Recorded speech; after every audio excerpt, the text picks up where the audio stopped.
Hello, everybody. It's Don again. Welcome to another episode of the Atlantic CIL podcast. We are so lucky to have. We are starting our episodes for the upcoming Senate race, and we invited all the Senate candidates in New Jersey to talk about the issues that affect people with disabilities as well as talk about themselves. So we are lucky to have Patricia Mooneyham, and she's going to tell us all about her and what she believes in what we need to do for disability policy. So, Patricia, I'll throw it over to you. Tell us a little bit about yourself and why you're running. Good morning. So I just want to say thank you for having me here. Often independent candidates are left out of the stage when it comes to politics. The mainstream media seems to think we only have two parties when we know that there are multiple individuals who would like to serve this great state. So just a little bit about me. I was born and raised in New Jersey. The only time I did not live in New Jersey was when I was pursuing my undergraduate degree at the University of Southern California. I have degrees in economics and history from there. And then there was a short period of time when I did mission work in Haiti when I lived abroad for a little bit of that, which is important, I think, for the immigration issues that we currently are struggling with. I am currently a director of professional development at the Harrisburg University of Science and Technology. So very interesting. So I'm not a politician. I like to say I'm running to be a stateswoman for New Jersey, truly represent them. I have a career. I think that's something that Curtis Bashaw, Christine Khalil, and I all have in common as candidates. We are doing this to serve. We all have thriving careers, but we saw a need and we feel like we can fill that. So opportunities like this let people get to know us and realize that not everyone's a career politician. It's, I think, an epidemic in our legislative branches in Washington. And I think that is a big opportunity for change, is to have some folks with other perspectives deciding the direction of legislation for this country. I like to say one of my favorite campaign slogans is Jersey girls get stuff done. I am very passionate about healthcare reform. And I think a lot of the things that you may come up against in your struggles could fall under some of those umbrellas, because I don't think of healthcare as just health insurance. There are definitely challenges where the direction of the Affordable Care Act has gone, but I feel that is not just health insurance. I think it's the pharmaceutical industry. I think it's our food supply. And I definitely think it's mental health availability and wellness around mental health, which is huge, I think, for the community, the disabilities community, right? So isolation and mental well-being and being able to socialize in this age of technology is a huge concern for individuals in that community, right? So I actually participate or actually support something called Global Accessibility Awareness Day. Are you aware of that day? Do we celebrate that here in New Jersey? I know they do. We know, talk about that. Talk about your support for that. So it's a great event, right? So in this age of technology with social media, so many remote employment is such a great opportunity for those in the community that may be limited by transportation opportunities or mobility issues and things like that, and who want that independence of being able to be employed, whether it's full-time, part-time. And however, technology can have barriers to people's access, whether it's the types of fonts being used, whether it's the ability to hear clearly, closed captioning, translation, all those things. So Global Accessibility Awareness Day draws attention to that, draws attention to a lot of the resources that individuals, companies, and government can use to better support individuals who need those support in the technology realm. So very important, obviously, for high-tech companies to be aware of those things and building easier accessibility, easier access to those accessibility features within search engines, within browsers, within social media, especially. That's, for a lot of people, that is their social network. That's their ability to connect with other people very easily. So making sure that those accessibility advancements are available on those platforms is a big win for individuals in the disabilities community. Well, I think that's so true. And I want to touch on an issue you brought up at the beginning because it sometimes doesn't get discussed as a disability issue, even though I always say all issues are disability issues because Yes. disabilities makes up 25% of the population and there should be a disability component to everything. So that's immigration. And what do you think, should be done about immigration? That's a very hot topic. It comes up a lot. So what would you do as a senator in terms of immigration reform and addressing people's concerns? So, first of all, we know the system we currently have is broken. We also know that we're not getting the support of our neighbor below us in Mexico in solving the problem. And it's not just our problem, it is their problem as well. I I'm a little concerned about that. We certainly should have better diplomacy in place to collaborate with them. However, and that's one aspect I think we should look at. We have the USMCA, which is a trade agreement that Mexico has benefited from greatly. And I'm not sure why that hasn't been used. But I think a lot of that has to do with because the issue has been politicized. So again, the two-party system is failing the voters.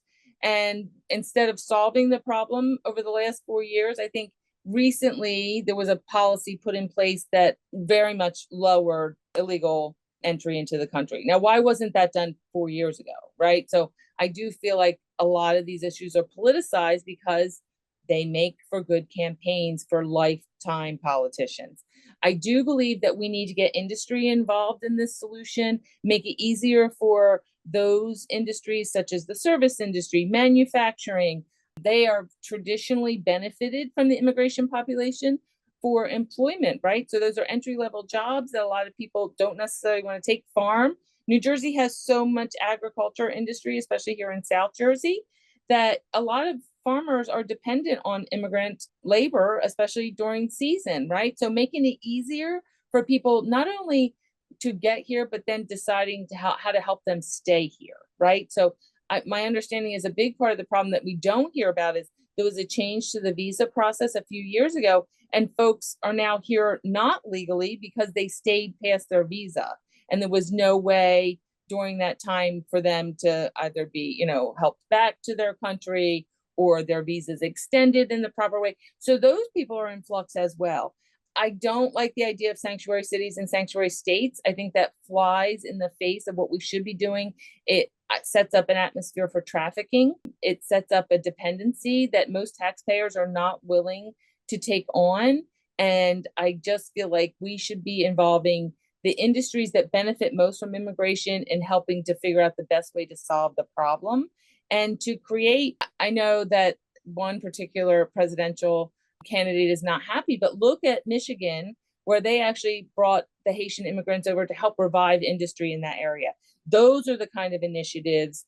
And there is a burden on those particular locations, but they were working through it. The citizens were very supportive of it because they realized it was revitalizing the area, right? But it had to be in that kind of potential where there's employment, there's housing. We know we have a housing crisis here. That's not just for those in the disability community. I have a real estate license, so I am very aware of the housing industry, not just from a buying perspective, but the rental market because of the condition of the buying market. And that plays into the immigration issues because when someone comes over here illegally, how hard is it for them to get housing if they're not in a sanctuary situation?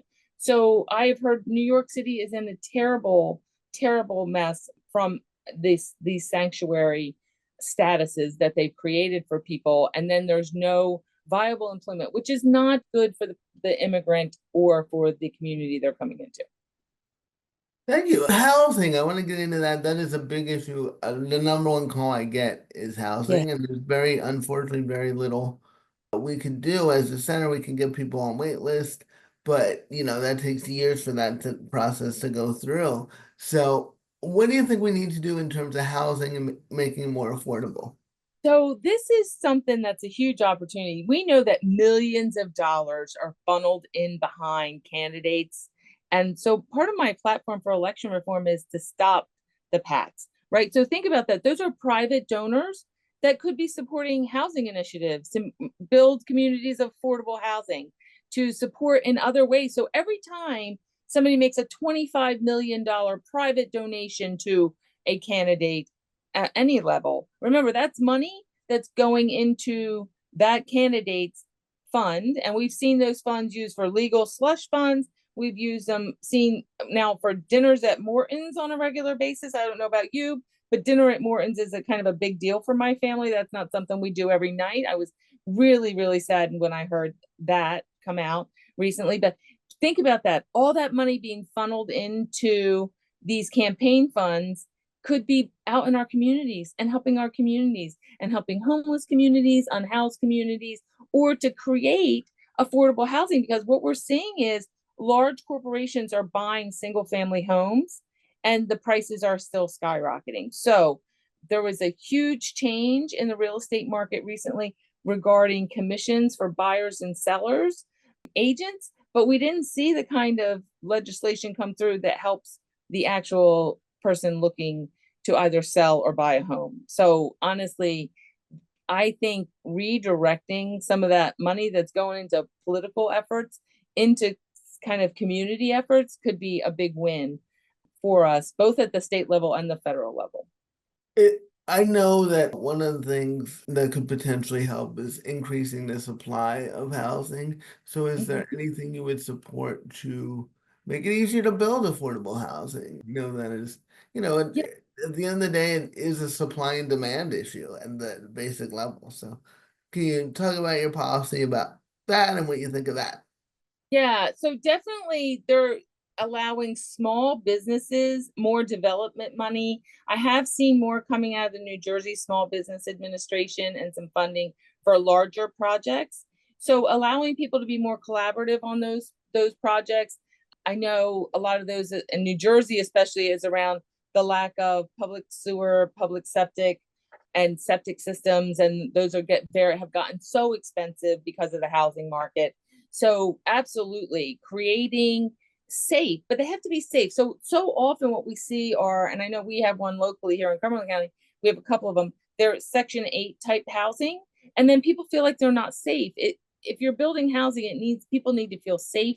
They need to feel viable communities. We've seen this a little bit further north where they've created actual communities with shopping included, housing included, very accessible, very easy to get to, because we know we have a public transportation problem in New Jersey, especially South Jersey. So building those kind of communities that have places to shop, local services, all built into the community, I certainly would support those kind of developments, but I feel like they shouldn't be from one large investment corporations. I feel like they should be collaborative with the townships or the cities that they're being built in, along with private investors and the real estate industry. Okay, thank you. And another issue that has garnered a lot of national attention and affects people with disabilities in terms of personal autonomy is abortion rights and reproductive freedom. And I know that is a national issue that as a senator you would be voting on. I know New Jersey's laws are pretty progressive, but I'm curious on a national level what you think should be done in terms So of abortion rights. it definitely, so I am a conservative Christian candidate. I tell people that all the time, but that's what's led me to serve or to look for this opportunity to serve. However, I am a pro-choice candidate. I believe that, yes, there may be some things that we should legislate around late term abortions and only being medically necessary. And I think what people don't realize is this affects things like the morning after pill. It affects things like access to birth control. It affects things like IVF. So when you talk about this ban, yes, so New Jersey kind of lives in a bubble. We have these great laws that have really, really protected women's rights in this area. However, 4 years we've had an administration who is supposed to be pro diversity and pro protecting people, and they've done nothing about the fact that this has gone down to the states. Now, I have no problem with the fact that it's the state's responsibility to create legislation around this issue, because different states have different regulations around medical, they have different regulations around age of consent. People don't realize this is definitely impacted by age of consent and when parents do or do not need to be notified of a female that's going for a procedure. So there's a lot around this. I am actually trained as a confidential sexual assault advocate as well as a domestic violence advocate. So when people throw out statistics of only 2 to 3% of abortions are due to rape, that's not a real statistic. There's so many of those that go unreported, or many times women are forced into having a procedure because of a domestic violence partner. So men play a role in those decisions in a lot of relationships. There are many women that are sometimes forced into sexual situations, and because they're in some type of a relationship or know that person, they don't report that as a rape, right? So we really don't know what that real percentage is, and probably never will, because rape is such an intimate, shameful crime for women and for men when it happens to men.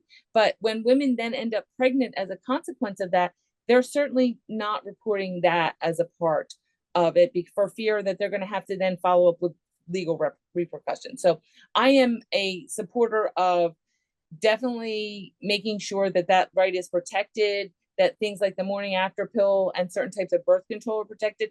I also would like to see states that are going to ban it have to put some kind of legislation in that then holds the men accountable for those births as well. So it takes two to make a baby, last time I checked. So there should be some responsibility on the other side of the aisle, since I hear a lot more men vocal about anti-abortion legislation than I do women. And I really just feel like, if you want to be that vocal, then where's the consequences for your sex in that discussion? So I am definitely a pro-choice candidate. I feel like women need to be standing up and being vocal and supporting women that are in those states that have already put abortion bans into place. But when I discuss this with my pro-life friends, so I have some friends who are very much pro-life, I actually personally support some organizations like Cornerstone Women's Resource Center, that is because they provide resources to women who have chosen to keep their children. So that's where I support that part. However, as a representative, give unto Caesar that which is Caesar's. So this is a government issue. It's a legal issue. Somebody else's religious beliefs may not be mine.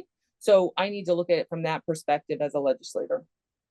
Okay, you talked about healthcare at the beginning, and I was just curious what your policy is that you support.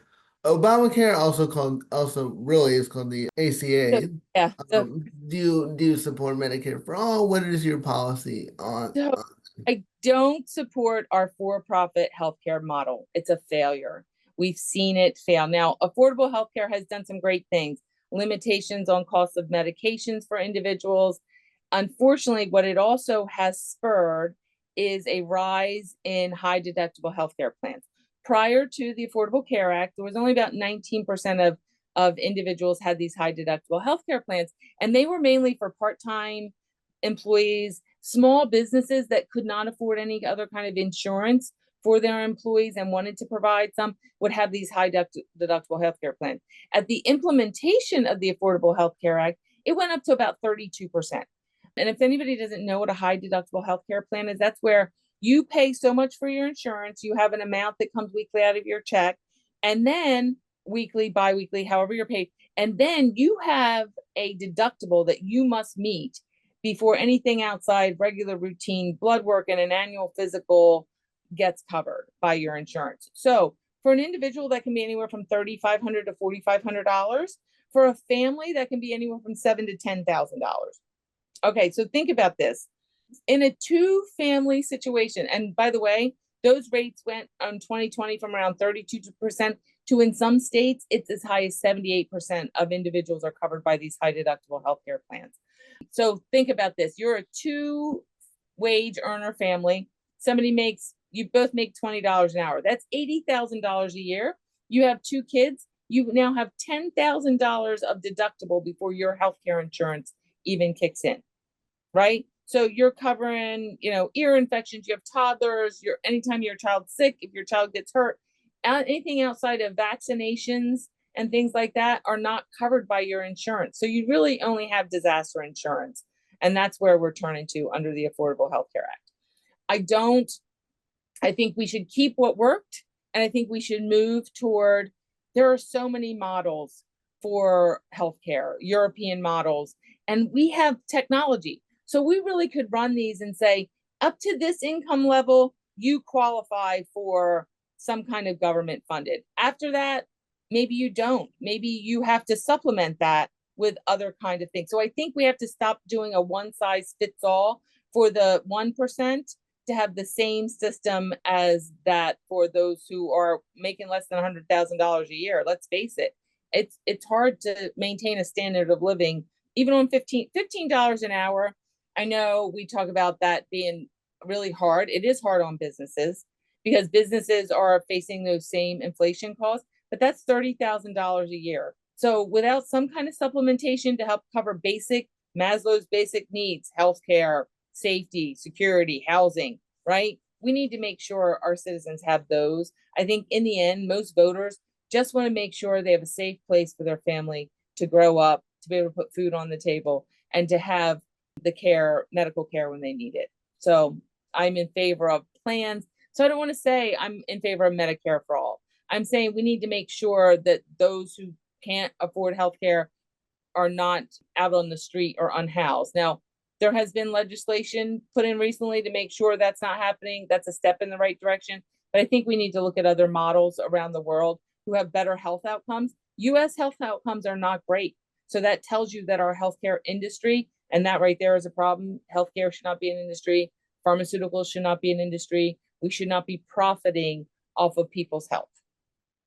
Okay, next issue I wanted to ask you about was transportation. That comes a lot for people with disabilities, accessible transportation, because that affects your ability to do really anything, get a job, or just live out in the community. So what would you do to improve affordable transportation options here in New Jersey?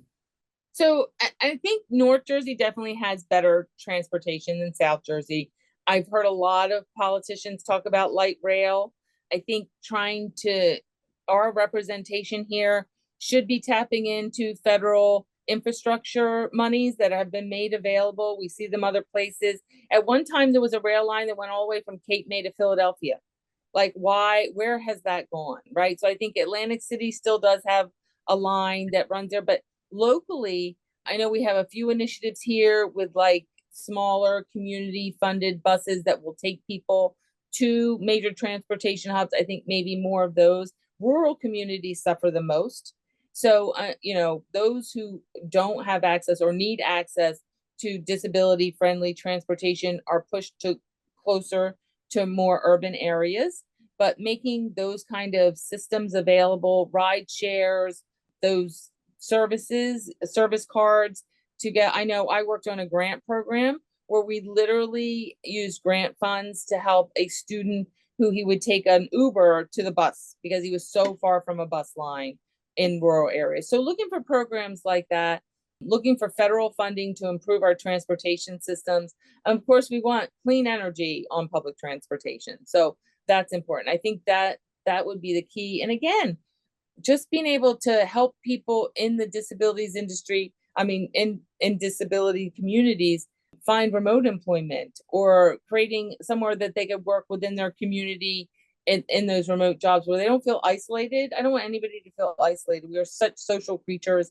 And I think that's really important. I think it's really important for health and wellness. Yeah, thank you. Another issue that is very important for people with disabilities is Medicaid, in terms of that's where a lot of people with disabilities get things like long-term care and caretakers and things like that. So what is your position on strengthening Medicaid or reforming Medicaid and giving people with disabilities more options to long-term care? So long-term care, and I like the programs that help allow family members, right, to be actually employed as a caregiver, right? So what's more reassuring for someone than to have their own family member and those family members not have to give up the employment opportunity, and then you're having to have a total stranger come into your house. So I love those programs. I love them for seniors. I love those for that have disabilities. I just think we have to be careful that they're not being abused, right? Because then that takes away funds from somebody else that needs to have those funds available, right? Again, it's a vulnerable population. So I'm definitely in support of making sure they have people have the medical care they need to be basically sustainable. I do, as much as I support individual rights and things like that, I think there's a lot of what I would call not procedures that are required for people that are being covered by government. I think we need to look at, these are if you have basic medical needs, they need to be met, and making sure that people have those funds for those. And I think that could be built into that. Again, when you talk about that, overhauling the entire medical industry to no longer be a for-profit industry, because there's other industries that are cropping up where it's now your insurance. And this is part of what led me to run for office, was I ran into the thing where my insurance was not even who was approving my care. They had farmed that out to another company. So now not only is my health insurance have to make a profit, this other company that's actually doing the approvals that weren't even medical professionals have to make a profit, right? And then the facilities have to make a profit. So building in all those profits, you have to think, gosh, it's made everything so expensive. So if we could get down those costs by it not being a for-profit industry and closing down these other industries that are propping up around the medical industry, it could make it much more cost contained and allow for more benefits for everyone. Okay, and I'll also ask you about, as we begin to wrap up here, because I know you have other appointments, but I want to, and thank you so much. I want to ask you about another issue I hear about too, is gun violence. That affects a lot of people with disabilities. So what are your positions on assault weapons bans, on different gun safety measures? You know, those issues would come up as a national senator. So So your thoughts? absolutely a Democratic Republic candidate, right? So we have a constitution, we have the right to bear arms. That doesn't mean, so having a right does not take away the responsibility. So I'll use the example of the school shooting we had, where the parent bought an AR-14 for their child that was already had been recognized as having some emotional issues due to the family divorce. So I was really, first of all, appalled by the fact that anyone would buy their teenager an AR-15. I understand people want them for collectors, for skills, for all kinds of things. So I don't want to put a lot of limits on it, but I do think that there should be background checks. There definitely should be education and training. I am a gun owner, and I went through a training program to make sure that I knew safety, that I knew about securing it. I don't want to be a statistic where a child finds a gun. So I think education is key in that area. I am a supporter of background checks, right? So yes, somebody that has a history of mental illness should definitely not be able to own an AR-15, but people also overcome mental illnesses, right? So I think you have to put some guardrails around what kind it is. You know, I think that guns don't kill people, people kill people. I think if somebody really wants to hurt somebody, we've seen that in the past, they're going to find a way to do that. But I definitely think there are limitations. I've seen some initiatives for teachers to be able to be armed and things like that. And I think really you have to, those are local laws. Those need to be local laws. At the national level, I think we need to support the Constitution, and the states really need to get together on, because obviously if you can conceal and carry in one state and you go over a state line, it's really hard to regulate that. I think we need to get something together that is more on a national level regarding conceal and carry. How do you get those rights? How do you get those privileges? So I definitely want to make sure we stay in line with the Constitution, but I think there are some safety measures and education measures and requirements that we can put around gun ownership. I know the NRA has for years said that any limitations on guns is an impingement to our constitutional rights, but you know, life, liberty, and the pursuit of happiness has to apply to everybody.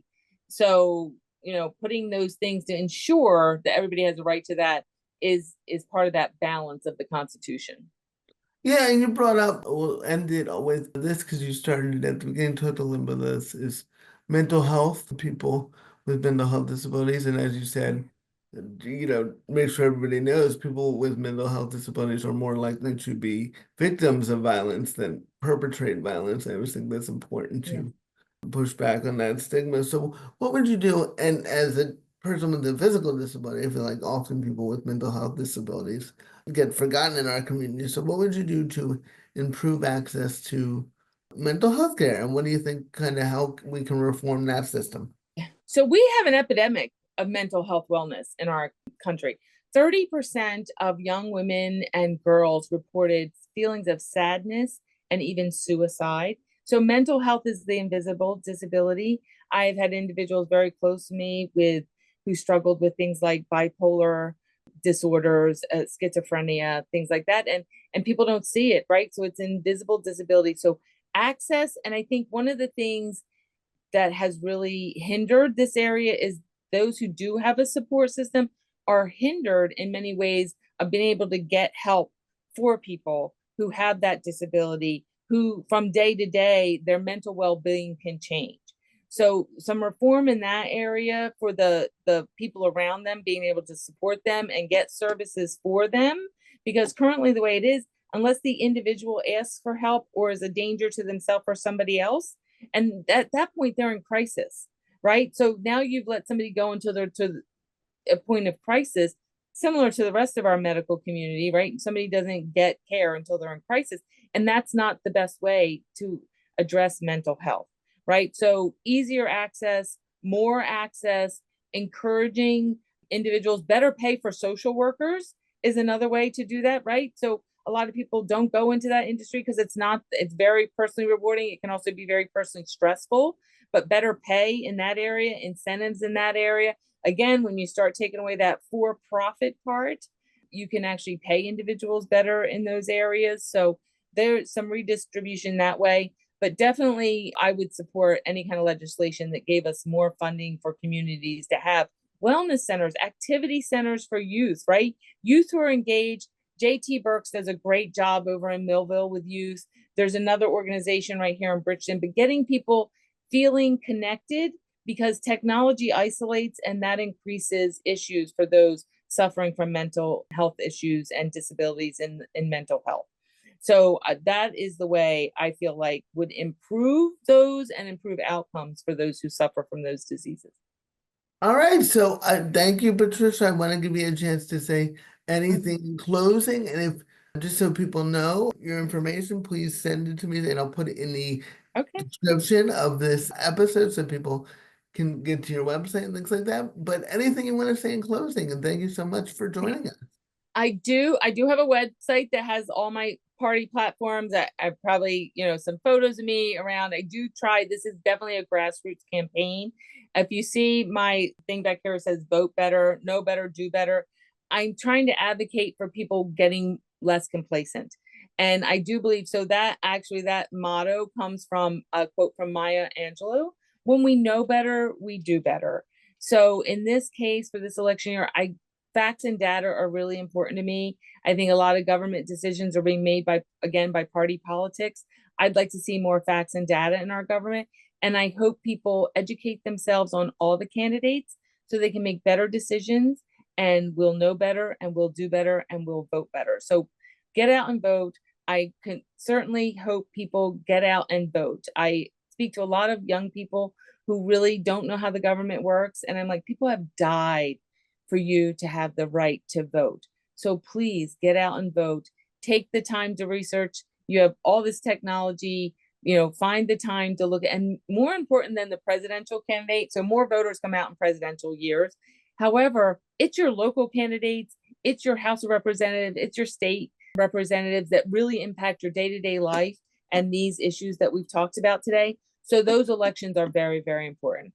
And I do believe we need term limits. So that's part of election reform too. So I just want to stick in there. We've got folks that have been there for 40, 50 years. They're so out of touch, and that this is the only career they know. So it's time to, it's time we put some limits around those for our legislative branches of government. Folks shouldn't be parking themselves there. All right. Well, thank you so much for joining us. I really appreciate you taking the time to do this. Okay. And thank you, everybody who listened. Thank you for being with us. And as we said, voting is just so important. So please, no matter who you vote for, please vote and be a part of the process. All right. Thanks, everybody. And I'll see you next time. Bye. Bye-bye.